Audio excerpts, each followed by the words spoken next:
16 सोमवार व्रत कथा। मृत्युलोक में विवाह करने की इच्छा करके एक समय श्री भूतनाथ महादेव जी माता पार्वती के साथ पधारे। वहाँ से वह भ्रमण करते करते विदर्भ देशागत अमरावती नाम की अति रमणीक नगरी में पहुँचे। अमरावती नगरी अमरापुरी के सदृश सब प्रकार के सुखों से परिपूर्ण थी। उसमें वहाँ के महाराजा का बनाया हुआ अति रमणीक शिवजी का मंदिर था। उसमें भगवान शंकर भगवती पार्वती के साथ निवास करने लगे।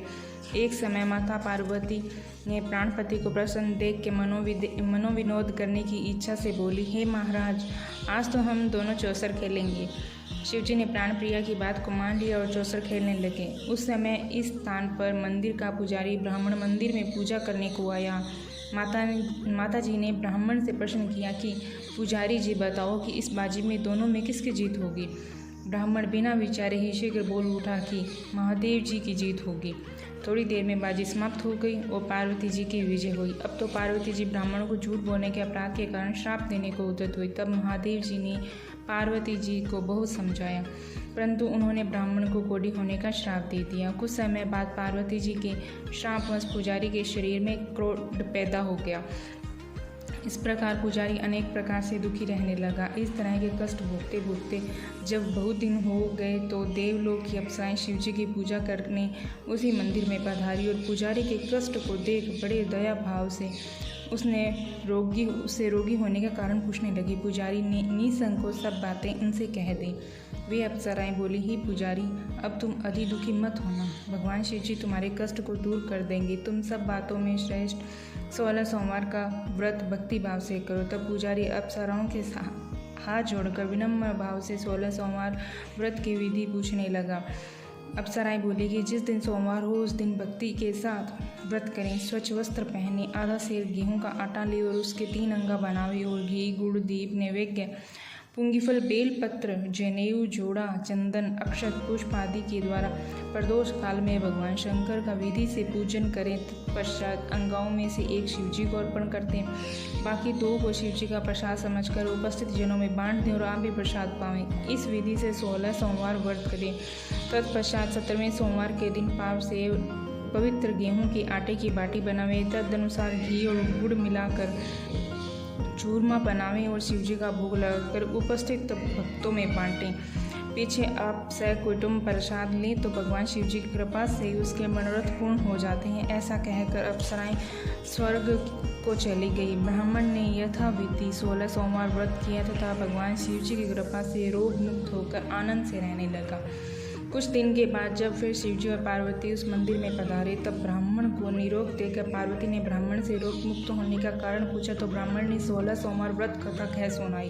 तब तो पार्वती जी अति प्रसन्न होकर ब्राह्मण से व्रत की विधि पूछकर व्रत करने को तैयार हुई। व्रत करने के बाद उनकी मनोकामना पूर्ण हुई तथा उनके रूठे पुत्र स्वामी कार्तिकेय स्वयं माता के आज्ञाकारी हुए, परंतु कार्तिकेय जी को अपने विचार परिवर्तन का रहस्य जानने की इच्छा हुई और माता से बोले, हे माता जी, आपने ऐसा कौन सा उपाय किया जिससे मेरा मन आपकी ओर आकर्षित हुआ। तब पार्वती जी ने वही 16 सोमवार व्रत कथा उनको सुनाई। स्वामी कार्तिकेय जी बोले कि इस व्रत को तो मैं भी करूँगा, क्योंकि प्रिय मित्र ब्राह्मण दुखी दिल से प्रदेश गया है, हमें उनसे मिलने की बहुत इच्छा है। कार्तिकेय जी ने इस व्रत को किया और उनके प्रिय मित्र मिल गए। मित्र ने इस आकस्मिक मिलन का भेद कार्तिकेय जी से पूछा तो वे बोले, हे मित्र, हमने तुम्हारे मिलने की इच्छा से 16 सोमवार का व्रत किया।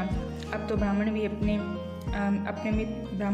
मित्र को भी अपने विवाह की बड़ी इच्छा हुई। कार्तिकेय जी से व्रत की विधि पूछी और यथाविधि व्रत किया। व्रत के प्रभाव से जब वह किसी कार्यवश विदेश गया हुआ तो वहाँ के राजा की लड़की का समयवर था। राजा ने प्रण लिया था कि जिस राजकुमार के गले में सब प्रकार श्रृंगारित हथीनी माला डालेगी, मैं उसी के साथ प्यारी पुत्री का विवाह कर दूंगा। शिवजी की कृपा से ब्राह्मण भी समयवर देखने की इच्छा से राज्यसभा में एक और बैठ गया।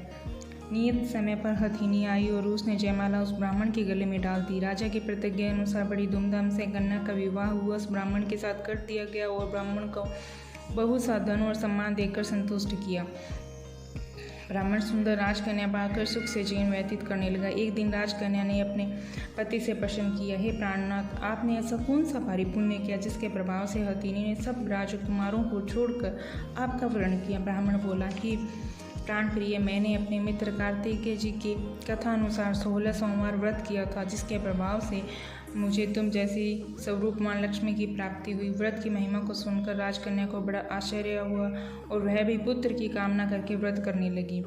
शिव जी की दया से उसके गर्भ से एक अति सुंदर सुशील धर्मात्मा और विद्वान पुत्र उत्पन्न हुआ। माता पिता दोनों उस देव पुत्र को पाकर अति प्रसन्न हुए और उनका लालन पालन भली प्रकार से करने लगे। जब पुत्र समझदार हुआ तो एक दिन उसने अपनी माता से प्रश्न किया कि माँ, तूने कौन सा तप किया जो मेरे जैसा पुत्र तेरे जिस गर्भ से उत्पन्न हुआ। माता ने पुत्र का प्रबल मनोरथ जान के अपने किए हुए 16 सोमवार व्रत विधि के सहित पुत्र के सम्मुख प्रकट किया। पुत्र ने ऐसे सरल व्रत को सब प्रकार से मनोरथ पूर्ण करने वाला सुना तो वह भी इस व्रत को राज्याधिकार पाने की इच्छा से हर सोमवार को यथाविधि व्रत करने लगा। उसी समय एक देश के व्रत राजा के दूतों ने आकर उसकी एक राजकन्या के साथ वर्ण किया।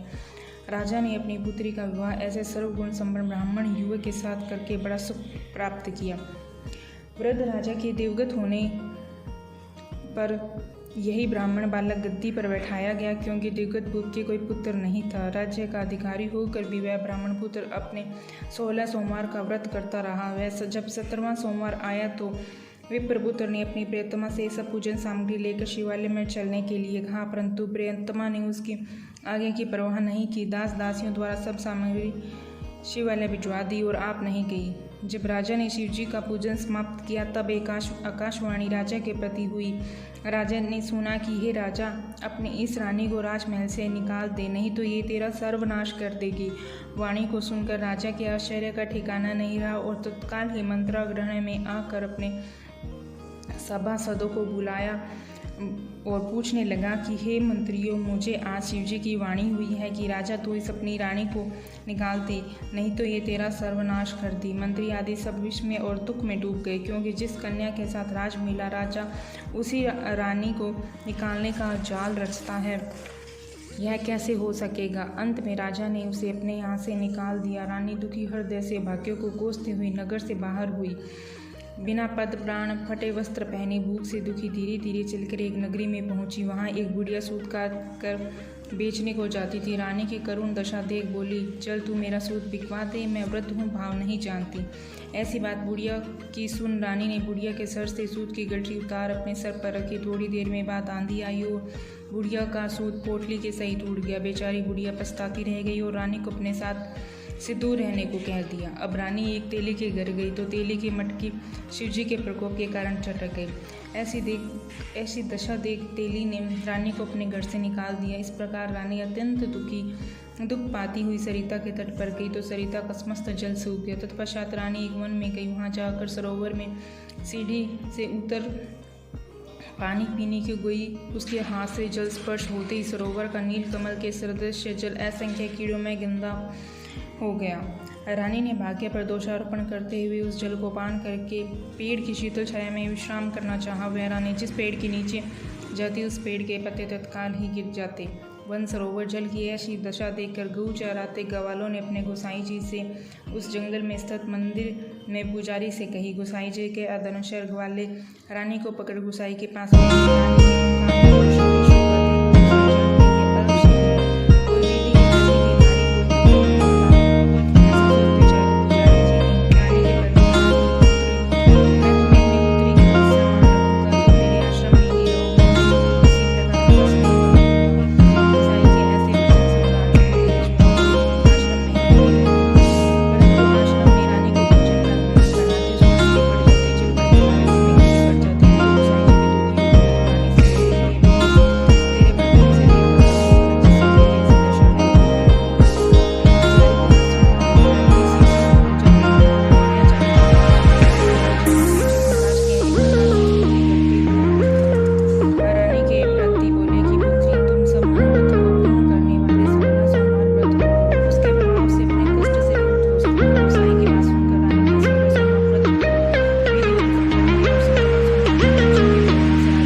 महाराजा ने अनेक तरह के ब्राह्मणों को दानादि देकर संतुष्ट किया। याचकों को धन धान्य दिया। नगरी में स्थान पर सदाव्रत खुलवाए या जहाँ भूखों को खाने को मिलता था। इस प्रकार से राजा शिव जी की कृपा का पात्र हो राजधानी में रानी के साथ अनेक तरह के सुखों का भोग करते सोमवार का व्रत करने लगे। विधिव्रत शिव पूजन करते हुए लोक में अनेक सुखों का भोग करते पश्चात शिवपुरी को पधारे। ऐसे ही जो मनुष्य मनसा वाचा कर्मणा द्वारा भक्ति सहित सोमवार का व्रत पूजन इत्यादि विधि व्रत करता है वह इस लोक में समस्त सुखों को भोग कर अंत में शिवपुरी को प्राप्त होता है। यह व्रत सब मनोरथों को पूर्ण करने वाला है। हर हर